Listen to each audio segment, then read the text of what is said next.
Welcome to Next Round, Joe. Thank you for having me. So, here in California, we watched with horror the wildfires that burned through Lahaina, Maui in August 2023.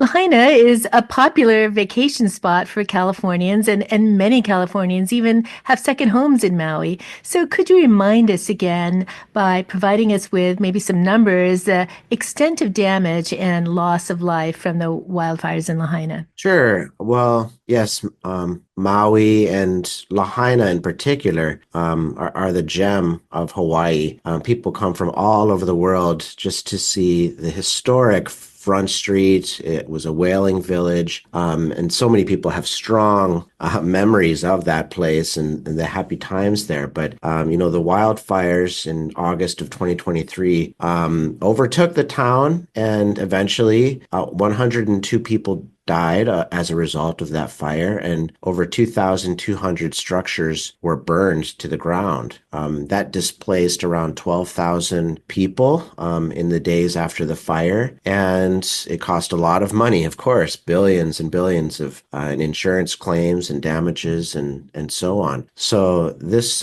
rocked the community, and it's still rocking the community more than a year later. Given this amount of time that happened since the wildfire, you've been in the middle of the recovery process. Tell us what's been happening. What's been happening with the families and the businesses and the schools? Have you seen a lot of rebuilding begin? And, based on Lahaina's experience, what can you tell families and business owners in the Palisades and Altadena and Pasadena? What should they expect going through this process? Well, I remember the days after the fire, and it's very similar to the stages of grief. There's shock, disbelief, and sadness and anger, and there's all of these sort of psychological feelings, and along with that, you have a fog of war before you because the future is all of a sudden so uncertain,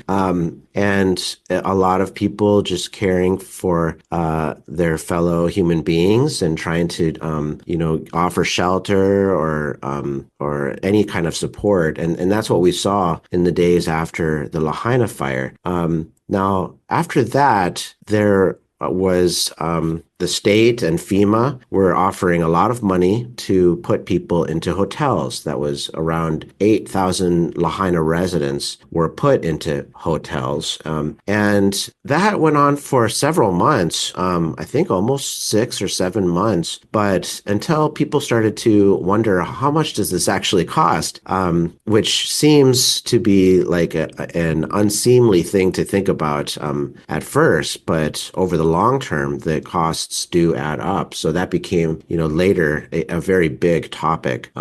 Those costs were about $1,000 per day per hotel room. And the reason for that was because of the food and all of the services that surrounded the support of the Lahaina survivors. And so after that amount of time, around 6 or 7 months, the state moved the survivors to temporary shelter around Maui.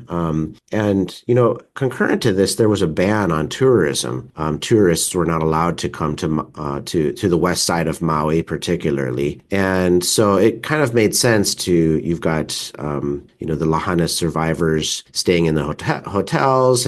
But after a while, Maui's lifeblood is tourism. Its whole economy is based on tourism. And so they thankfully opened it back up.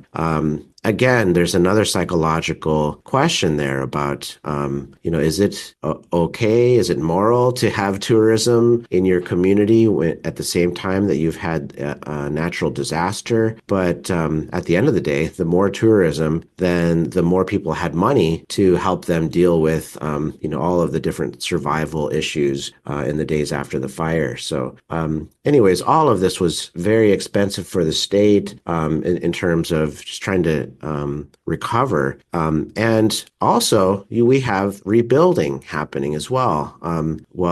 not much rebuilding. Only 3 homes have been rebuilt since the fires. And that's not many homes at all. If you think about the thousands of homes that were burned down. Now, Hawaii used to be really, really good at this. In Kauai, we actually rebuilt many homes very quickly. But since then, all of the different housing regulations have sprung up over the years, and that has made it much more difficult to rebuild. So basically, rebuilding is starting very slowly, though government officials are doing what they can to expedite it. 3 houses, Joe. That's really something. So, that said, Governor Newsom suspended the California Environmental Quality Act, CEQA review, and the California Coastal Commission permitting requirements for the fire victims. So it's a good start, but based on Maui's experience, what else can the governor do immediately? Yeah, so Maui is a great case study as a warning for what not to do. Because what has happened is a lot of the regulations are still in place. And that's one of the major factors in why it's been so difficult to rebuild quickly. Like I said, only those 3 homes, but there have been some bright spots. The county council on Maui passed a bill to allow a private permitting office to open on the island. And the governor waived all sorts of laws via proclamation to allow that to happen. And so this private permitting office, it's operated by Four Leaf, I think it's Four Leaf, which is a private engineering firm, and they're helping to expedite a lot of the permits. And so that's helped a lot, but also the SMA laws, which is the special management area laws. These are the areas between the highway and the ocean that have basically an extra layer of housing regulation associated with them. Those laws were also waived by the governor. And that's a good thing because Hawaii has already the most burdensome housing regulations in the nation. They've done studies about this. It's very clear that we have too much red tape getting in the way of our housing. So it's a good thing that Governor Green reacted quickly and tried to waive as much as he could. But there's a reticence, I think, a hesitancy from the governor to overrule the county's jurisdiction and power when it comes to their abilities to keep their regulations in place. Now, I think effectively the governor could, if he wanted to, overrule and overstep the counties and waive laws that they are not willing to waive. But that just goes back to politics. If he does that, then how is that viewed politically? So in any case, the governor and mayors have made a few steps, but a lot of the power is still in the hands of the bureaucrats at the departments that operate so slowly. So families and businesses who've lost their homes and shops and restaurants have the daunting task of rebuilding. They also have to contend with their insurance companies, and they've got to find, contractors and architects and so forth. So what's been Maui's experience with this, and what policy reforms, would you suggest to help California residents rebuild their homes as quickly as possible? Yeah, well, we wrote a report about this on our website. It's called 6 Ways to Speed Up the Recovery and Rebuilding of Lahaina. And it was written by Jonathan Helton, Malia Hill, and Jasmine Roca at our office. And basically, we identified waiving as many regulations and fees as possible. Part of this is fees, by the way. It takes a lot of money to pay for all the building permit fees and so on. On Maui, I believe they deferred the fees, but they did not yet waive the fees. That means that although people don't have to pay them now, they do have to pay them later. We recommended waiving, again, the special management area laws, which the governor did. Who knows? Maybe he read our report and did it. And also, non-conforming buildings were a big hurdle. If you look at a lot of the homes in Lahaina, many of them are not built to the zoning code because many of them were built before the zoning code. And the zoning code, you would not be able to build those types of things under the new codes. And so why not allow those homes to be rebuilt, even though they would technically be non-conforming? Maui County is still struggling with this. There's a bill that would address this, but right now it hasn't passed yet. And so there's a lot of kind of small bites at the apple that could make a big difference in allowing people to rebuild. Joe, it's too early to know how the wildfires started in California, and after a long investigation by Maui County and the Federal Bureau of Alcohol, Tobacco, and Firearms, it was concluded that the cause of the fire was a down Hawaiian Electric Company power line, which set dry grass on fire, and firefighters thought that they had put out the fire, but winds blew a piece of smoldering material to another area, and that material reignited. And on top of that, if you have strong winds, it caused a huge firestorm. And similarly, in California, had we not done prescribed burning and kept our and had rebuilt water storage facilities, we might not have had the devastating fires that we had that spread everywhere. So are there any policy and regulatory lessons that could be learned from what happened in both our states? Yeah, in both instances, and actually in California, has a history of power companies starting wildfires. There's a book called California Burning, which is an amazing recounting of the campfire fires in California. And it showed that a lot of the focus of the energy companies were not on wildfire mitigation, but instead on renewable energies and all of the costs associated with that. Well, the same thing is true in Hawaii, where our renewable energy portfolio mandates have the electric companies focused elsewhere, and so that has resulted in old electric lines. If you look around Lahaina, their power electric poles were so old they were rotting, easy to blow over, not to standard, and so that's part of the problem. There was a video that was shot right before the fire, right as the fire is happening. It's an amazing video. Somebody standing on their roof in Lahaina, and filming the line as it snaps and it's down and it's starting fires across the hill. And I'm sure that must have been used as evidence in court. So yes, there's a lot to say when it comes to what electric companies could do and the role they play in wildfire mitigation. I know a lot of people in Lahaina are talking about the need to bury electric lines. It's really expensive to do that, though. It costs a lot more to bury the line, I think, than to just have it above ground. And what the electric company's done, as far as I know, is to have just rebuild the poles, but stronger. And so I think, though, that the community is still nervous if they rebuild their home, if they rebuild their community. Will these lines hold stronger than the other lines? And are we going to see a similar thing happen? So that's part of the conversation.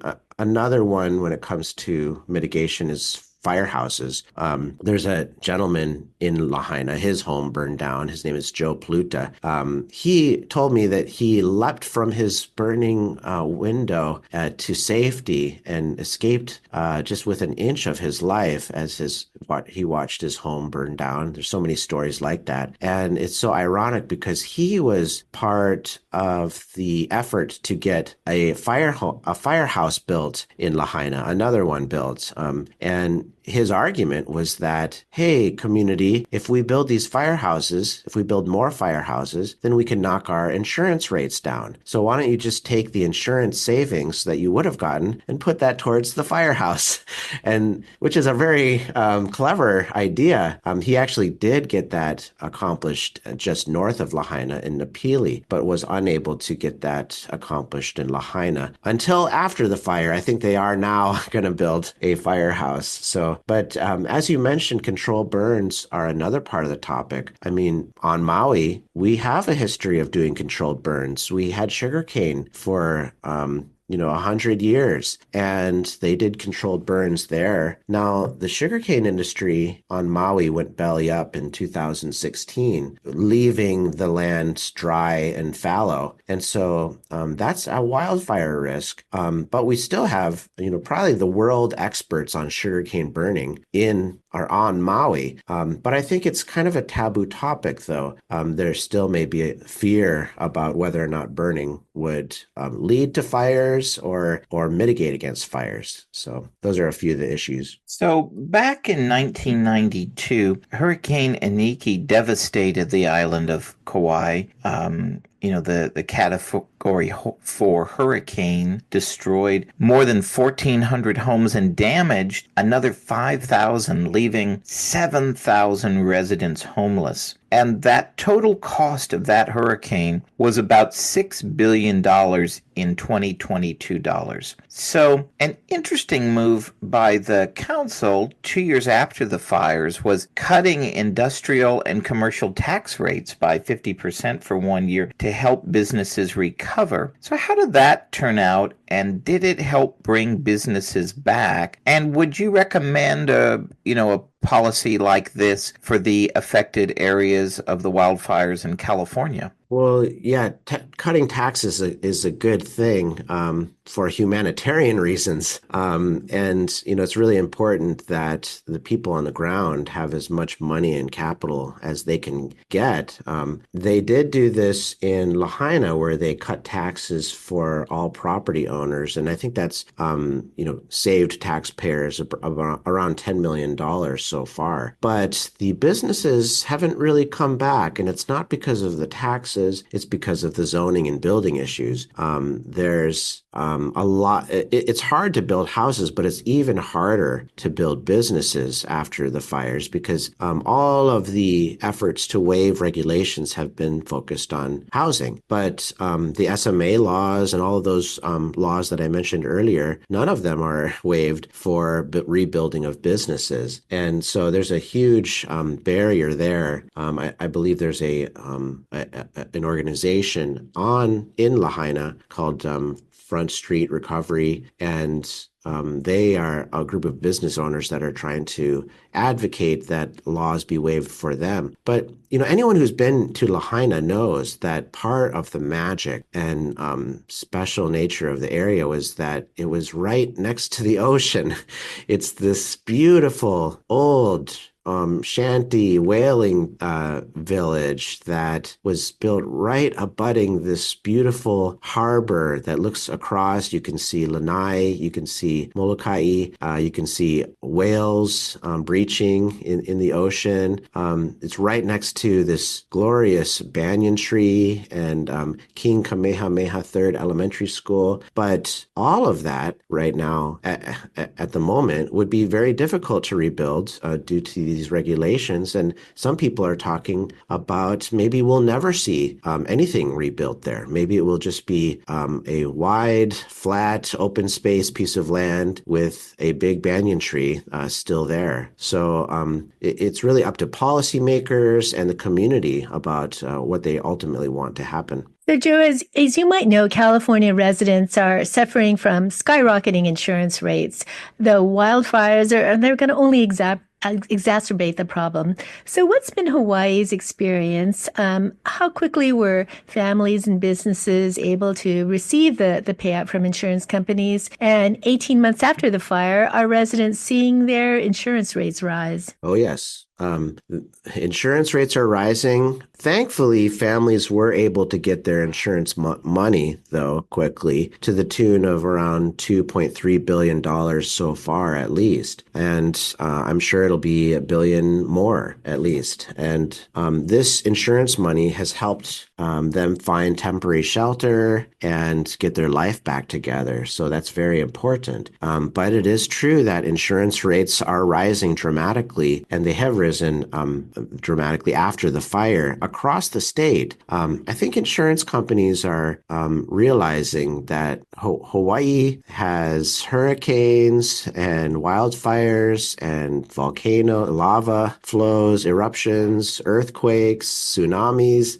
It's not really a safe place to live as far as property goes. And so they're trying to reprice their models. And that's leading to a big spike. At the same time, if you look at the homes that have been built in Hawaii, many of them were built in the 60s and 70s before all of the zoning regulations and housing regulations came to be ensconced in our laws. And so the homes here are old, and the condominiums, many of them are cracked and they have broken elevators and so on. Some housing communities are near wildfire areas. And all of this is causing insurance rates to raise to the tune of sometimes 20%, sometimes 500%, some around nearly 1,000%. I mean, try to imagine an HOA, your fee, your HOA fee for an apartment or a condo going up by several $100s in the span of 1 month. Some people might not be able to afford that, and that is hitting pocketbooks right now as we speak. And so there may be some sell-off that happens on some of these old condos thanks to the insurance hikes. This is a question where we might shudder a little bit at the thought of this, but Gavin Newsom has been talking about a Marshall Plan 2.0 to rebuild the Palisades. And, one thing that we've heard about from the experience in Maui was, government being really heavy-handed in kind of pushing denser housing or favored developers or a bias toward their own kind of favored building agendas. So what are some lessons for Californians that they should look out for to avoid this heavy hand of government? Well, it's very tempting if you're the governor to start proclaiming things immediately after a disaster because everyone's looking at you to say something, anything. And I think Hawaii's Governor Josh Green stumbled into this. He may have made a gaffe when he started talking in this direction at first too. We're going to do this with the land, and we're going to do that with the land, and making these sort of broad statements, but which he has since walked back, by the way. But really, the only message that people that really should play is it should be up to the property owners what they want to rebuild. And if you can ensure that as a leader, then you will go far. I mean, after all, that's the truth, that the people there own the property. Even, by the way, if some people wish to sell their property, that should be their decision. And, on Maui, there was a lot of talk right after the fires about prohibiting the sale to speculators or people who would come in and offer money for the property. But for some families, that actually might have made sense for them and actually put them in a financial benefit. I mean, if you just look right now, the price for those properties has fallen dramatically after people now realize how hard it is to build on Maui. And so you could have had people who needed the money buy a house elsewhere on Maui if they now, thankfully, that moratorium on the sale of homes didn't go through. But all I'm saying is that blanket broad prohibitions or statements about what we design or dream to the community to be are, I would caution against those and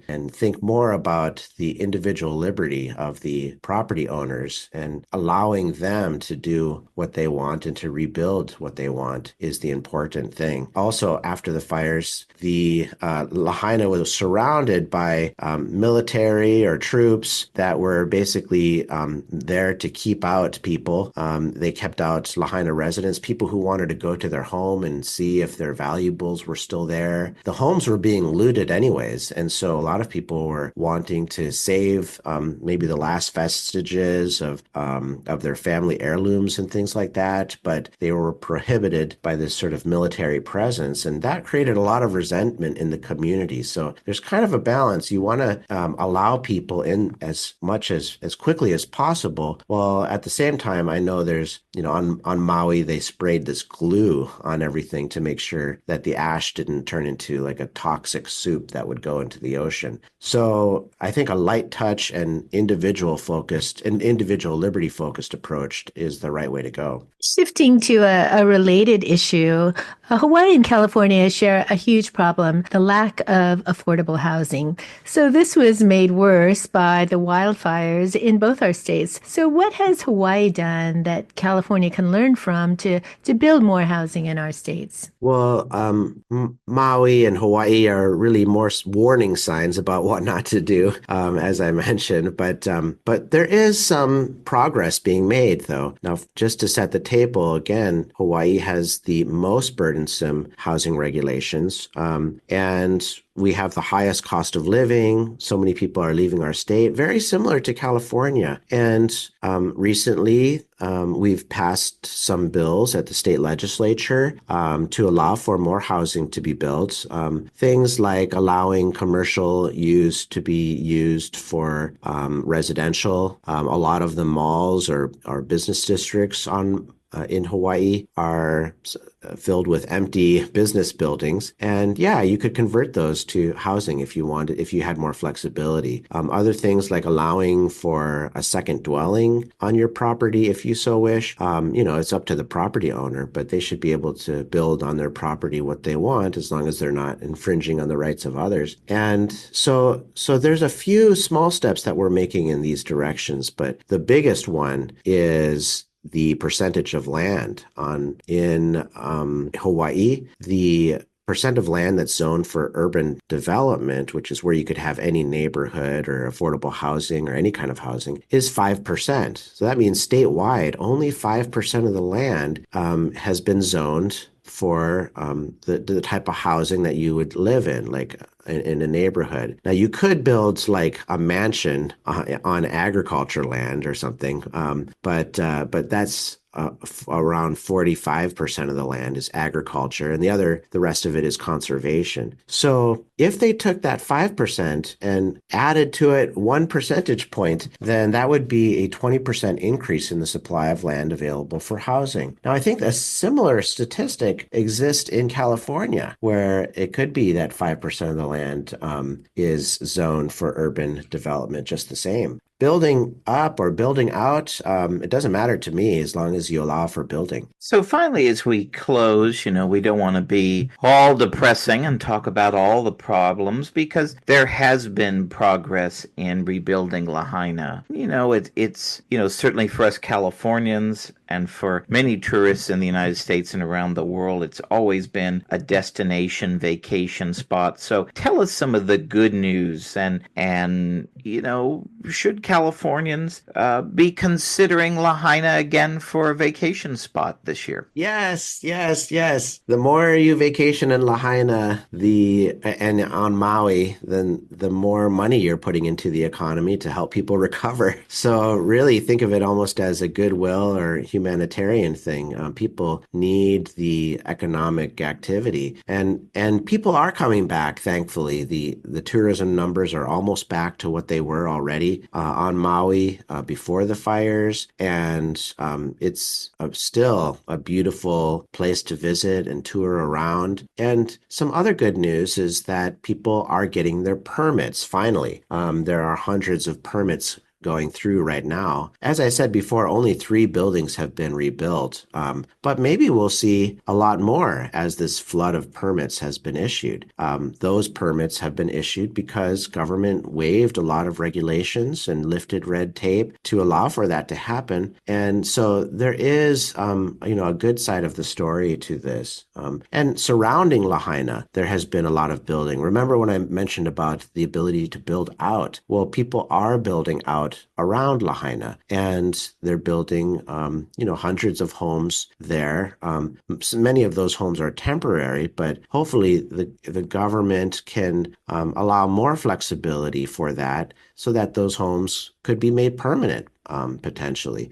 So there are a lot of great things happening. I talked to my friend the other day who was in the fire. She took a trip in the days after the fire and went to the mainland, went around the world, and came back and was housed by the support systems that the government provided for wildfire victims. And she now has a job, working for one of the hotels. So absolutely come to the hotels. That would really help our islands and help our Hawaii out. Thank you so much, Joe, and good luck to you and the people of Hawaii. Thanks so much, and good luck to you as well as you start this long and difficult journey.